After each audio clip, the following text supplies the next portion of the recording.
Ciao bang. Hi and welcome to Tasty KV Kitchen. Today I am going to show you how to make Maryland jumbo crab cake with the remoulade dipping sauce. If you're a seafood lover, you have to try out this recipe. It's super simple and super delicious. Here are our ingredients. I remember back in college, I thought that the only place that makes delicious crab cake were in Maryland. So oftenly I would make a trip from where I live. It's a 3-hour drive just to drive down to Maryland just to order the crab cake and the different seafood. But later on, as I discovered that, there's many places that make delicious crab cake as well. For the mustard, I am using spicy brown, but you can use Dijon or spicy brown. In the Worcestershire sauce, Tony's Creole seasoning. If you have Old Bay seasoning, you could use that as well. So for the celery, if you have fresh celery, you can finely dice that, but tonight we are replacing it with the celery seed. I am adding in the fresh parsley that we chopped earlier. Now we're just going to mix and make sure all our ingredient is combined before we add our crab cake. For the crab meat, I am using crab lump meat. For this portion, I think it's best to spend the extra money to get the quality meat, then your crab cake will come out amazing. And don't use crab claw or anything like that, but try to spend a few extra dollars and you can really taste the difference. Now we're just adding our lump crab meat into our mixture of ingredients earlier.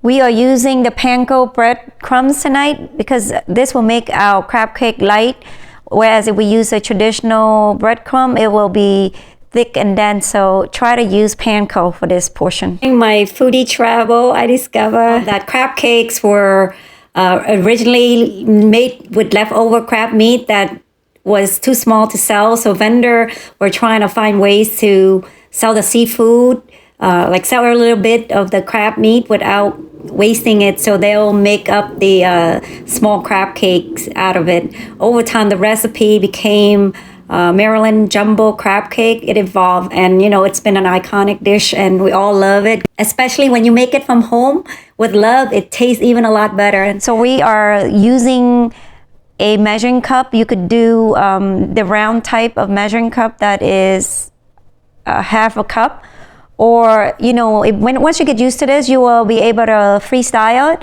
and don't need a measuring cup. But for the first time, try to use the measuring cup, and then you kind of press it down so the meat can hold together. And then after we mold this with the cup, we're gonna refrigerate it for 1 hour to let it set before we cook it. So for my family, I end up having to make another batch because 6 pieces will not be enough. For the second batch, I molded a little bit smaller. The smaller one, you use this as an appetizer or hors d'oeuvres type, but the bigger one is more like for the main course. So I show both, but tonight the kids get to eat the smaller one and the adults get to eat the bigger ones. I am covering it with aluminum foil and I am going to refrigerate it at least 1 hour. So we're going to start making our remoulade sauce. This is a French dipping type of sauce. It will elevate your crab cake to the next level. And even though I am not a big mayonnaise fan, but I have to show you how to make this dipping sauce. It's a must-have dipping sauce. You could use this for a variety of seafood.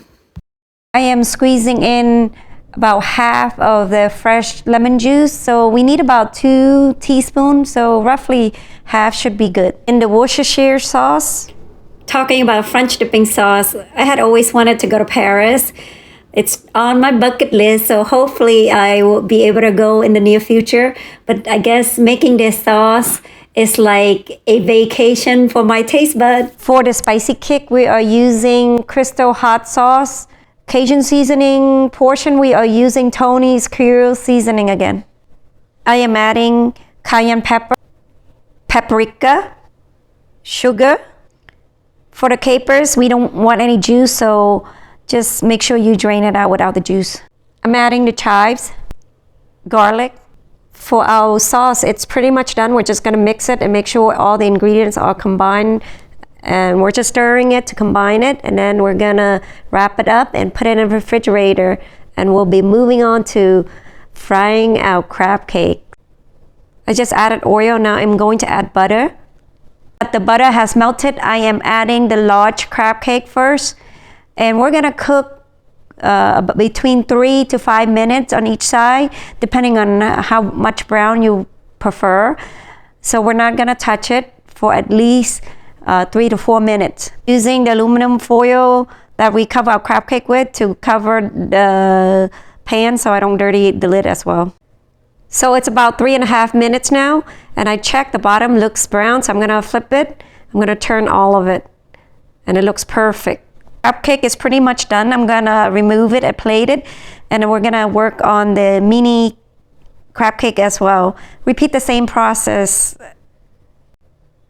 Wow, look at our crab cake. It looks humongous. I can't wait to try it. It smells so good. You could smell all the different herbs and the parsley and the chives. So our crab cake is completed. We're gonna give it a try and see how it comes out. So I'm gonna put some lime. We've got plenty of sauce here.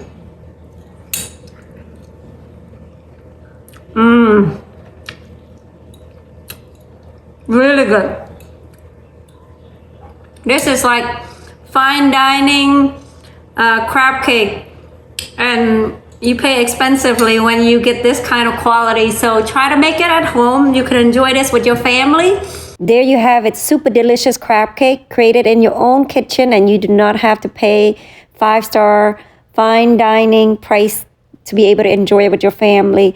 I hope you will give this recipe a try. If you would like to recreate this dish at home, check out the full recipe below. Don't forget to like and subscribe to our Tasty KV Kitchen. Until next time, happy cooking!